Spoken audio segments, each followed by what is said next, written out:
उत्तराखंडातनं तिथे जे काही हिमस्खलन होतंय आणि माणसं वाहतायत ती जातील तिकडे समुद्रामध्ये, त्यांच्याबद्दल मला पूर्ण सहानुभूती आहे. त्यांच्या पापाचा वाटेकरी मराठी माणूस नाहीये.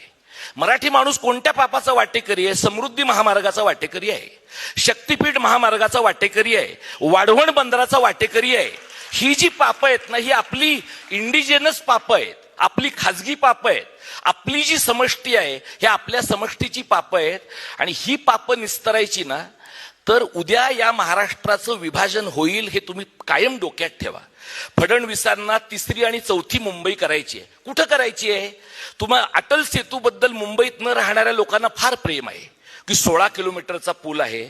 अटल सेतू संपतो तिथं अंबानीची 5000 एकरची प्रॉपर्टी कशी काय सुरू होते?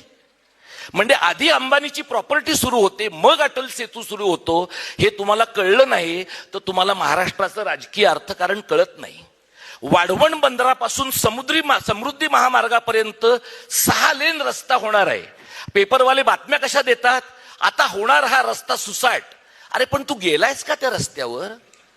त्या रस्त्यावर ज्यांची घरं जाणार आहेत, त्या रस्त्यावर ज्यांची शेतं जाणार आहेत, त्यातल्या एका तरी माणसाशी तू बोललायस का? तू काय करतोस पत्रकार म्हणून? तू MMRDAच्या बातम्या कटपेस्ट करून तिथं वापरतोस, त्यांचं प्रेस रिलीज कटपेस्ट करून वापरतोस. कारण दिवाळीला गिफ्ट येतं ना MMRDAचं, दिवाळीला गिफ्ट येतं नगरविकास खात्याचं.